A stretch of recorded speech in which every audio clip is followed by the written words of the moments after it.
आज आपण बघणार आहोत कशा प्रकारे तुम्ही घर बसल्या उत्पन्न दाखला काढू शकता। तर चला बघा, मी आलो कॉम्प्युटर स्क्रीनवर, आपले क्रोम ब्राउझर ओपन केलेले आहे। मग ऑनलाईनवर लॉग इनवर क्लिक करायचं। क्लिक केल्यानंतर बघा अशा प्रकारची एक वेगळी साइन इन म्हणून तुमची विंडो खोलेल। इथं तुमचं लॉग इन आयडी आणि पासवर्ड टाकून तुम्ही लॉग इन करून घ्यायचं। इथं ओके म्हणायचं।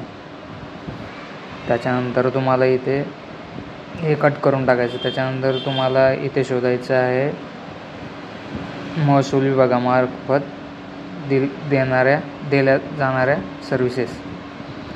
तर इथे तुम्ही मिळकत प्रमाणपत्र म्हणून शोधायचं आहे। मिळकत प्रमाणपत्र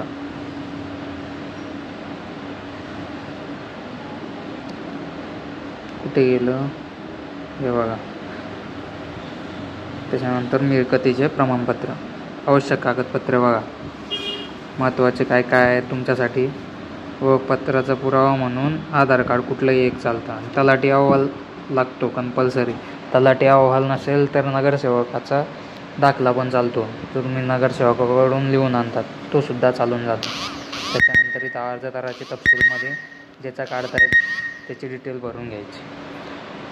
उदाहरणार्थ तुमच्या वडिलांचा लागेल, जर तुमचं वय 18पेक्षा कमी असेल तर वडिलांचा चालून जातो, शिक्षणासाठी लागतो आहे म्हणून। इथे 1 वर्ष किंवा 3 वर्ष हे ऑप्शन आहे।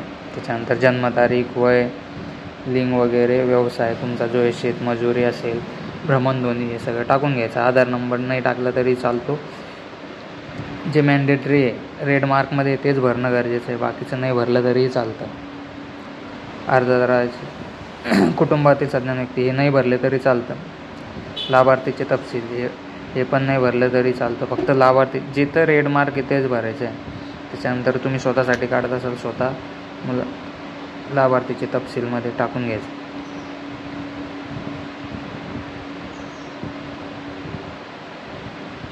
अशा प्रकारे तुम्ही तुमची माहिती भरून घ्यायची आहे। त्याच्यानंतर इथं तुम्ही 3 वर्षासाठी काढत असाल तर तुमचं 2022-23 उदाहरणार्थ मी बघा इथं 35,000 टाकलं, 40-45 तुमचं जे पण असेल दाखल्यावरती दिलं ते तुम्ही टाकून घ्यायचं। तलाठी अहवालवरती किंवा नगरसेवकाच्या याच्यावरती असतं। त्याच्यानंतर इथं बघा उत्पन्नासाठी जोड कागदपत्र, तलाठी अहवाल चालतो, नगरसेवक मी बोललो होतो तशा प्रकारे। त्याच्यानंतर इथं मंजूर करून समावेश करावरती क्लिक करायचं। त्याच्यानंतर पुढे काहीच नाही प्रोसिजर, फक्त तुम्हाला डॉक्युमेंट्स अपलोड करायचे बस। आधार कार्ड आणि तलाठी उत्पन्न दाखला किंवा नगरसेवक दाखला जरी टाकला तरी चालतं। झाल्यानंतर अशा प्रकारची तुम्हाला पोचपावती भेटेल।